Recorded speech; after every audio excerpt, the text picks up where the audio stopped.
अस्सलाम वालेकुम क्लास। बेटा क्या हाल चाल है आपके? अच्छा भाई, इधर दोनों बच्चे चुप रहो। जी बेटा, तो हम प्रॉब्लम सॉल्विंग मेथड पढ़ रहे थे, तो उसमें सबसे पहले जो स्टेप आएगा, जैसे कि मैंने आपको कल बताया था कि किसी भी मसले को हल करने के लिए आपको उस मसले की आइडेंटिफिकेशन, उसकी पहचान तो होनी चाहिए, पता तो हो कि मसला क्या है। तो सबसे पहले जो स्टेप आता है वो आता है आपके सामने मसला। वो किसी ज़रिए से भी हो सकता है, कोई भी आपसे कोई ऐसा सवाल पूछ सकता है जो आपके लिए एक मसला हो, या आपके ख़ुद के ज़हन में कोई ऐसी बात आ सकती है कि जो एक प्रॉब्लम हो और जिसको सॉल्व करना ज़रूरी हो। तो वो कहते हैं at this stage the problem being solved is observe carefully. तो पहला स्टेप ये होता है कि जो भी आपको प्रॉब्लम नज़र आती है आप उसको केयरफुली ऑब्जर्व करते हो, यानी उसका मुशाहिदा करते हो।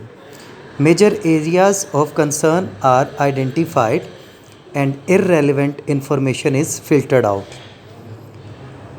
तो जब आप अपने मसले को अच्छे तरीके से ऑब्ज़र्व करते हो तो उस मसले के हवाले से जो जो बातें होती हैं उनको बड़ा क्लियरली आप आइडेंटिफाई कर लेते हो, और जो ज़रूरी बातें नहीं होती, जो उससे रिलेट नहीं करती उस मसले से, आप उन बातों को वहाँ से फ़िल्टर आउट कर देते हो, यानी बाहर निकाल देते हो।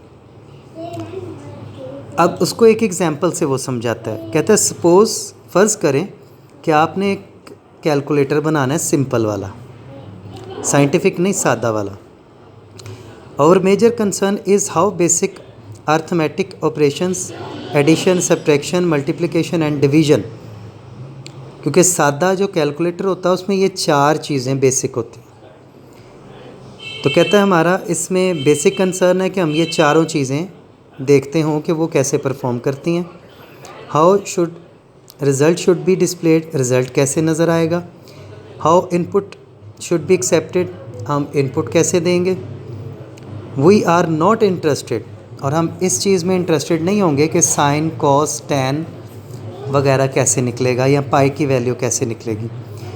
तो ये इररेलेवेंट इन्फॉर्मेशन होगी एक सादे कैलकुलेटर में, लिहाजा उसको आप निकाल देंगे और सिर्फ एडिशन, सब्ट्रैक्शन, मल्टीप्लिकेशन और डिवीज़न और इसके हवाले से पैदा होने वाले सवालों को आप ले लेंगे।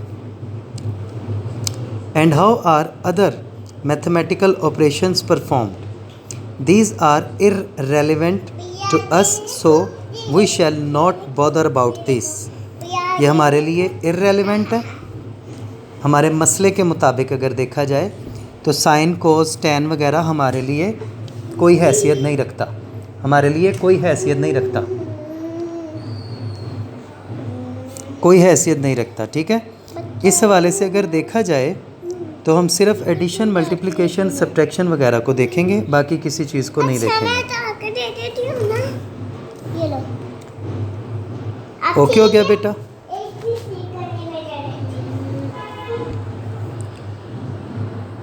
तो in this way by filtering out irrelevant information we can concentrate on the actual problem. तो सबसे पहला ये स्टेप होता है बायोलॉजिकल मेथड का कि आपने सबसे पहले क्या करना है, प्रॉब्लम को आइडेंटिफाई करना है, ठीक है, और देखना है कि आपका मसले के मुताबिक आपकी ऑब्ज़र्वेशन क्या है। ऑब्ज़र्व करते हुए जो आपके मसले से ताल्लुक़ रखती हुई बातें हैं वो आपने रख लेनी है, और जो उससे ताल्लुक़ नहीं रखती हैं वो आपने वहाँ से निकाल देनी है। ये पहला स्टेप है किसी मसले को हल करने का। दूसरा है स्पेसिफाई रिक्वायरमेंट। जब आप आइडेंटिफाई कर लेते हैं तो उसके बाद स्पेसिफाई रिक्वायरमेंट। कहते हैं जी most of the users can not explain either their exact software requirements.